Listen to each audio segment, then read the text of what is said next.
Hello Year 6, it's Mrs. Small here, hope you're all well. It is now Thursday the 14th of January and we are on lesson 4 where we are continuing our writing of your back narrative of your chosen doll. So today you're going to be writing and editing your second paragraph. But before we start, you need to read back your first paragraph to get back into the zone, to find out where you were, to refer back to your timeline plan that you did in previous learning, and also for those of you that have had feedback on this first paragraph from your class teacher, you need to respond to that feedback before you progress with the rest of this lesson. So, we have already done our first paragraph, setting the scene, the who, what, why, where and when.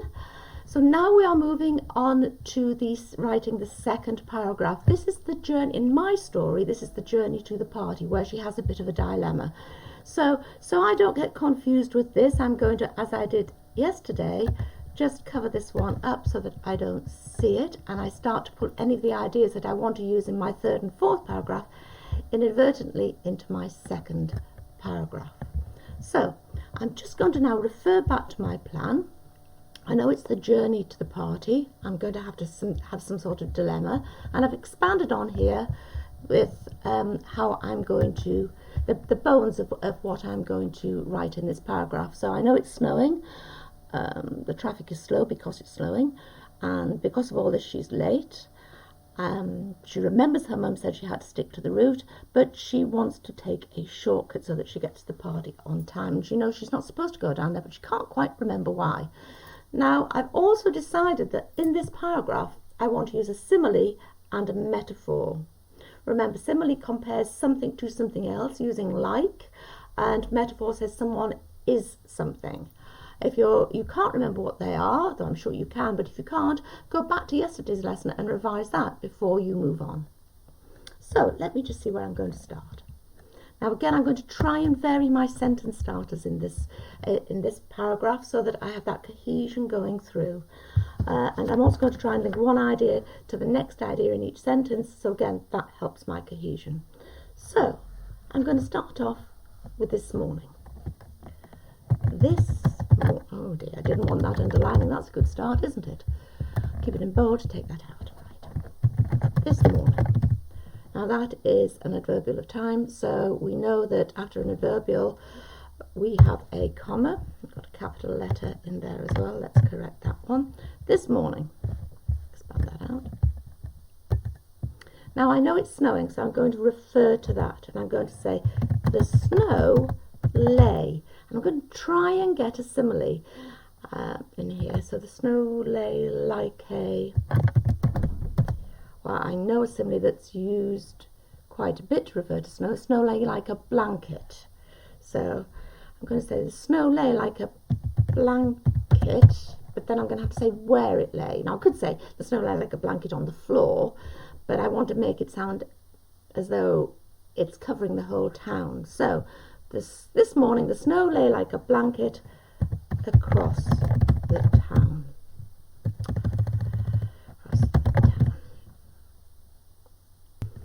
So now here I'm going to use a semicolon. Now a semicolon is used to join two main clauses together, two clauses that will stand on their own and make sense on their own, but it joins two sentences together and often is used instead of using a coordinating conjunction. So here, this morning the snow lay like a blanket across the town. There hadn't, using my contraction,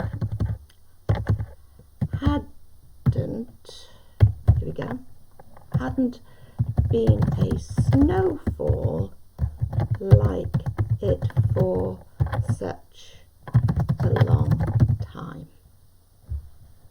Move that across here, take out that spelling mistake there, and that spelling mistake there. I'm sure you've spotted that already. And I'm going to put a full stop. So, and I'm just going to put a space there as well. Okay, so this morning the snow lay like a blanket across the town. There hadn't been a snowfall like it for such a long time. You see, by reading back, I'm also checking that it's making sense, and I'm also spotting where I've made some really silly mistakes. And that's important that you do that with your work as well. So now I'm going to look back to my plan. I've talked that it's snowing. So now if I follow this route down, I'm going to talk about the traffic. That's my next thing to talk about. So now I also I've set this in present day, so I want to make sure by mentioning traffic, I'm showing that traffic relates to vehicles, cars. So I'm inferring that it is in present day. So traffic was backed up along the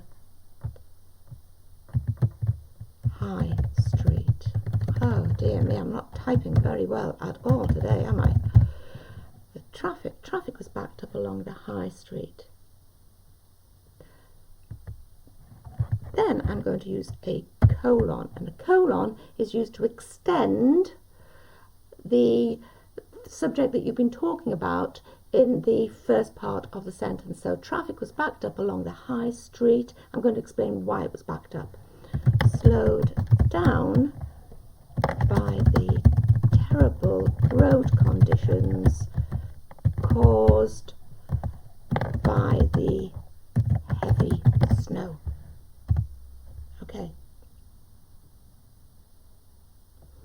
So, this morning the snow lay like a blanket across the town. There hadn't been a snowfall like it for such a long time. Traffic was backed up along the high street, slowed down by the terrible road conditions caused by the heavy snow.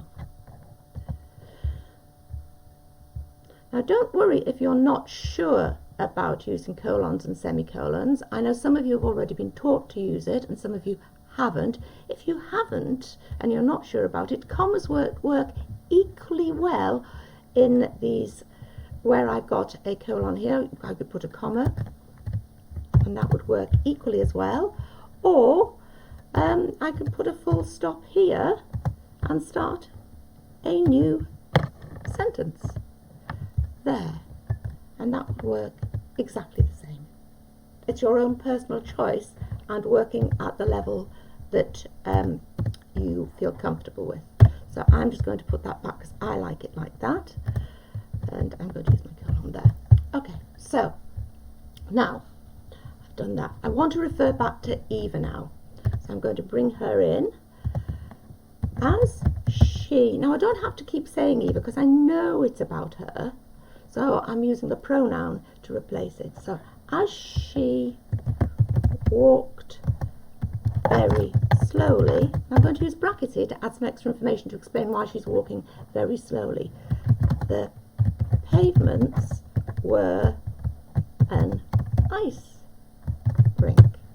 So there I've got my metaphor. So I've already got my simile in, like a blanket across the town. Now I've got my metaphor because I'm saying the pavements were something rather than like an ice rink. So here we go.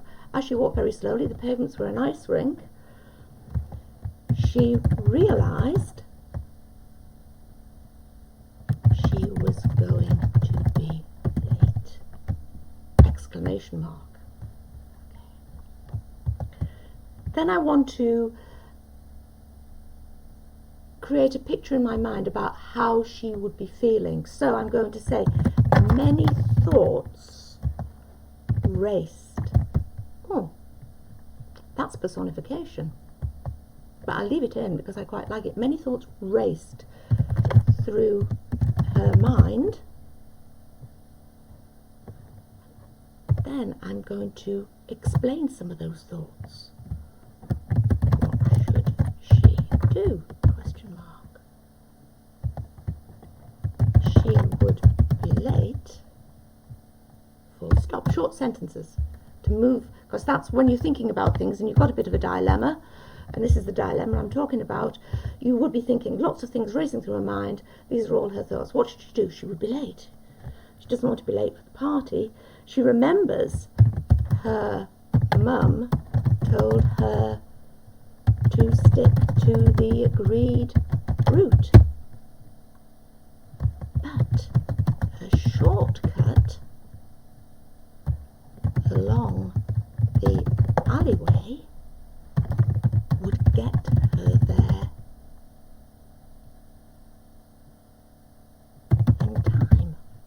Okay.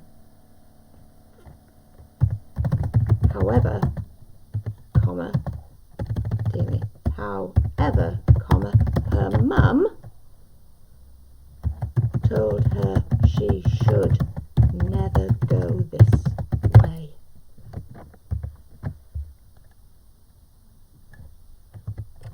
Dash, she could remember why.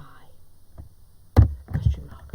Okay, so let's read that back to see if it makes sense, and also I've just spotted a mistake again there, if it creates everything that I've got on my plan. This morning, the snow lay like a blanket across the town. There hadn't been a snowfall like it for such a long time. Traffic was backed up along the high street, slowed down by the terrible road conditions caused by the heavy snow. As she walked very slowly, the pavements were an ice rink, she realised she was going to be late. Many thoughts raced through her mind. What should she do? She would be late. Her mum told her to stick to the agreed route, but a shortcut along the alleyway would get her there in time. However, her mum told her she should never go this way. She couldn't remember why. Okay, so I've shown her dilemma, and I've almost left it on a cliffhanger as well. I'm happy with that. I'm happy with it, and I'm going to say, oh, get rid of this. I'm going to save that work. I'm so happy with it. Okay, so now you have seen my example, year 6, you should do a similar, go through a similar process yourself. So you have your plan, you're looking at paragraph 2, and your task now is to write your own second paragraph. And remember, when you have completed it, to email that paragraph you have written to your class teacher so that they can check it over, make sure it's okay, and possibly give some of you some feedback. So that is the end of today's lesson, year 6. I'll see you tomorrow.